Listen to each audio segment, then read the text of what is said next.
why do you keep wanting to do these things of regime change? What's in your thinking that says the United States government has some right and duty to go to Middle Eastern countries and knock off their leadership? Well, you know, and I think you were more aggressive when knocking off Bashir Assad too. Well, let me tell you what I believe, and then you people can make their own judgment. I've said Iraq was a mistake. I've said that what I thought the strategy was, which was to let the inspectors finish and to find out, and if necessary, to be able to then put pressure of a different kind on Saddam Hussein, wasn't allowed to go forward. So that we know. Libya was very different. You know, I think it's conflating the two does a disservice. But the principle of regime change, what do you make of it? No, look. Constantly trying to knock off their leaders. No, that is just an overstatement that doesn't really reflect the situation. Don't you support knocking off Assad, Bashir Assad? I think that given the bloodshed he has spilled, that would be a good outcome, but Americans aren't going to do it. That's not us doing it. In Libya, you had a dictator who had American blood on his hands. Remember, Reagan tried to knock him off, as you recall, because you were working in the Congress, missed when he tried. When he said that he was going to track down his people and murder them, the Europeans and the Arabs came to us and said, you've got to help us, because what they feared is what we see in Syria. What they feared was an out-of-control civil war on their shores, right across the Mediterranean, right next to Egypt, right next to the rest of the Middle East. Remember, we had those countries helping us in Afghanistan in our very big coalition. Now, when somebody that has helped you, their people have died, they have expended their treasure to help us, come and say, this is personal to us.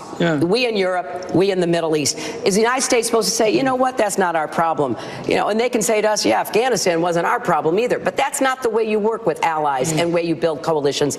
So what did we do there? We provided our unique abilities, and they ran most of the air missions. They were really very much involved in helping to, cordon off Libya and in eventually defeating Gaddafi and his forces.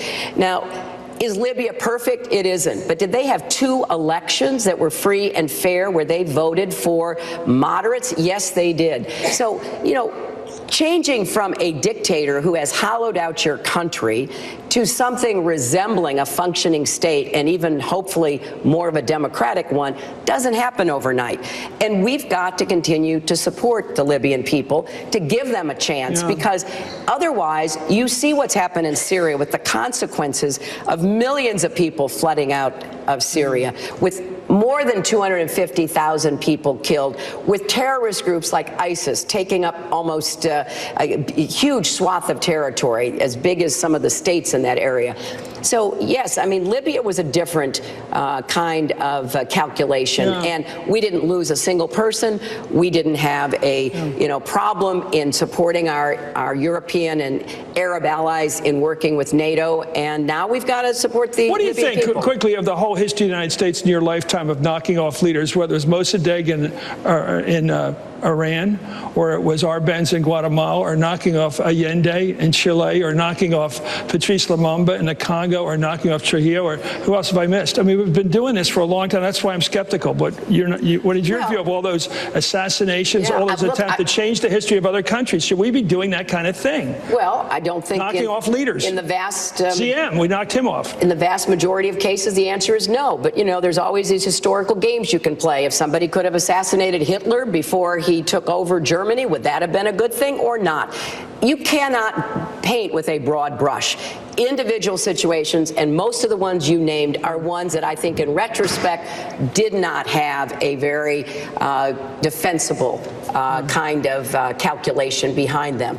But I think it's a mistake to say you can't ever, prevent war. You can't ever save people. If there had been a way to go after the leaders of the massacres in Rwanda, to stop that before 800,000 people were killed, what would we have done?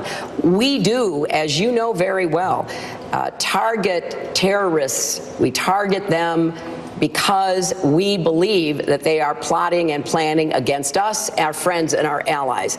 Now, they may not be a head of state, but they are very well the head of a terrorist group. So these are tough hard choices. That's were why ready- I wrote a whole book I know. called It Hard looks like- Choices it about looks some like of you're this. ready for the role of commander-in-chief already. Anyway.